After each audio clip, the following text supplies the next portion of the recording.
Joining us now is House Judiciary Committee Chair Jim Jordan, House Oversight Committee member Byron Donalds, and Molly Hemingway, editor-in-chief of The Federalist, Fox News contributor. Congressman Donalds, let's start with you. Since you've viewed the document that Grassley's actually referencing there, is there anything that he said in those comments on the Senate floor that doesn't kind of pan out from what you've seen?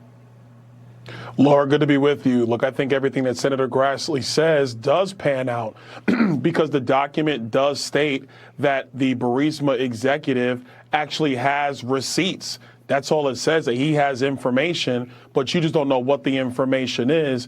And then the other piece that definitely pans out is that they moved the money through several accounts that would take investigators 10 years to find. That is the modus operandi of the Biden family, whether the money comes from China, Romania, and now it's looking like Ukraine. They move it through all these LLCs, through all of these accounts, and it ends up in the hands of the family. And by the way, I will add this. Joe Biden likes to say that the rich need to pay their fair share. Well, hey, Joe, did you pay your taxes on that $5 million? I don't think you did. Molly, let's go to you on this. I mean, this is amazing. It's a case of incurious journalists who are covering Trump's every movement.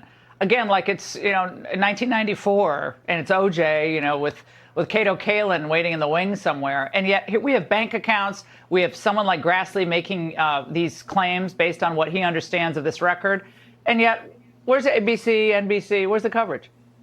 Well, and you really have two big stories that the media should be looking into. One is, yes, the Biden family business, where we learned today from Senator Grassley that the foreign national had 17 recordings, 2 involving the vice president, or claimed to have those. And we also heard from that Senator Grassley said that Joe Biden was involved in getting Hunter Biden on the Burisma board. Both of those are explosive things. But what's also explosive is what Senator Grassley is really focusing on, which is the FBI did not do a good job of receiving this information and investigating it. They began to investigate it, and then when it looked bad for the Biden family, they did everything in their power to hide it and keep it from being fully investigated. That is such a scandal, given that what we're talking about is the FBI meddling once again in a presidential election on behalf of a preferred candidate and against the one that they oppose. And all of this, of course, is happening as they are literally trying to imprison their top political opponent. Yet, Congressman Jordan, on one of the other networks, they're making this fanciful claim that you can't draw any equivalence between Biden and Trump's cases. Watch this. We've been kind of living in this world throughout the course of any investigation into former President Trump. It says, what about the Bidens? Is that a fair analog? I don't think we are talking about an apples to apples comparison here. So no, it's not a fair analog in that nobody in these cases has been stashing hundreds of documents with classified markings in a bathroom. Congressman Jordan, your response to that? Well, when you got 3 people who got classified document concerns, supposedly mishandled, Clinton, Biden, and President Trump, and only one gets indicted, how is that justice? How is that equal application of the law? Americans have common sense. They see this double standard that exists for Republicans and conservatives and for President Trump, for goodness sake. But I can't get past the irony, Laura. The irony that I remember when Jim Comey said, I hope there are tapes, when he was talking about him and now it looks like we have tapes, for goodness sake, that this guy kept. The other thing about that document, I read that document last week, too. The section Byron was referencing about this foreign national who's an executive at Burisma, he also says in that section, he tells the confidential human source, we don't need anything, nothing to worry about because we have so many bank accounts, it'll take forever for them to figure it out. And he also says, we never paid the big guy directly. So now we know this is the second person to use that term. He uses that term before we knew about the first guy, James Gilliar, a business associate of Hunter Biden. When we learned about that in October 2020, this document was put together in August of 2020. So now we got both sides of the equation using the same term, the big guy. And if the big guy is not Joe Biden, somebody needs to explain to me who it is. So that's the part of them from the document I took away as, wow, that is the most compelling evidence, I think, that shows how this is connected to the President of the United States. This is why this document, in the end, does need to be made public so the whole country gets to see it. All of it has to be declassified, especially, Congressman Donald, since we're fighting a proxy war in Ukraine right now. We also, and I'm going to get to this in my angle, we also have serious concerns about whether we're able to take on China now, given our depletion of munitions. We're going to get into that in a moment. So we have these big geopolitical challenges and perhaps money going from two big geopolitical forces to the Biden family. I mean, and we're talking about documents in a bathroom. I'm not saying those aren't important, but come on. We got money from foreign countries. You're absolutely right. One quick thing, Laura.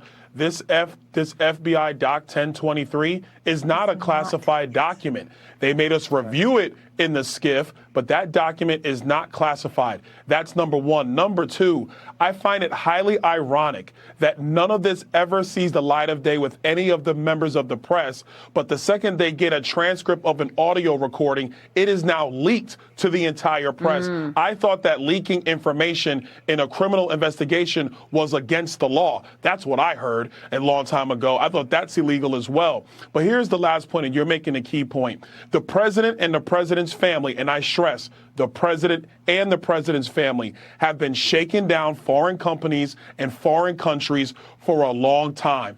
Don't tell me that Joe Biden is not compromised by the fact that his family has gotten millions and millions of dollars through all these dummy shell corporations that they set up in his last year and a half as vice president. They set it up on purpose for this exact thing. And I think it's time that a special counsel is brought forward to investigate this the same way they have this zealous prosecution of President Trump. Yeah, Molly, just to continue on with that, the national security implications of a money trail through various shell corporations and accounts that make their way to Biden Family Inc., is that not significant? If this all pans out as we think it will, and I think it will, I mean, again, we're talking what's more important here. I'm not saying classified documents and the way they're stored isn't important. I actually think it is important. But what's more important here? For the future of America, the bathroom documents or what's happening with China and Ukraine? And I think people remember that we had years of conspiracy theories about the previous president supposedly being a victim of compromise that Russia had against him. Here you have an actual allegation from a credible whistleblower saying that a foreign national has tapes of compromise, and the media are like, gosh, I don't really think there's anything here. And I'm glad that Representative Donalds mentioned that this is not even a classified document, but Christopher Wray and the FBI are hiding it from the American people because it's embarrassing to the FBI that they did not investigate it. And Senator Grassley made a very good point today. He said, this is the FBI that is leaking to the New York Times classified information every day, but they won't reveal an unclassified document to the American people. And so, yes, you care about classified information. A lot of Americans have been caring about classified information as everybody in the FBI was leaking like a sieve to the Washington Post and New York Times to gin up fake controversies. But you don't hear the media saying that they think the Espionage Act should be used against them or the people that they were working with to undermine the country. So we're seeing a lot of problems all across the board. And Congressman Jordan, I know people watching are thinking, we keep hearing these complaints all the time about the FBI. I've been hearing this for years and the intel agencies. When are Republicans going to use the power of the purse and say, we're done? You hear some of the presidential candidates, Ramaswamy, obviously Trump and DeSantis, they all want to do something here. But now it's up to you all. Yeah, it sure is. And we will use the appropriations process. The first appropriation bill is going to pass next week out of the House, and then we have several others. We have to use the power of the purse. And frankly, what we also have to do, FISA reauthorization is up this year. We have to fundamentally change FISA, get the FBI out of that program altogether. We're sick of the abuse that takes place there, so we have to do that. But in the end, Laura, the only thing that's going to change is when we have somebody new in the White House who puts someone in charge of the Justice Department that will get rid of all this. We can do everything we can from the legislative branch, and we're going to do that, and we're going to change FISA.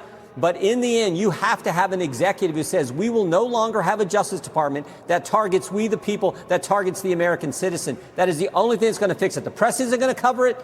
We have to do it that way, and that's why elections are important. Yeah, defund and new president, both. How about a 1-2 punch? Panel, great to see you.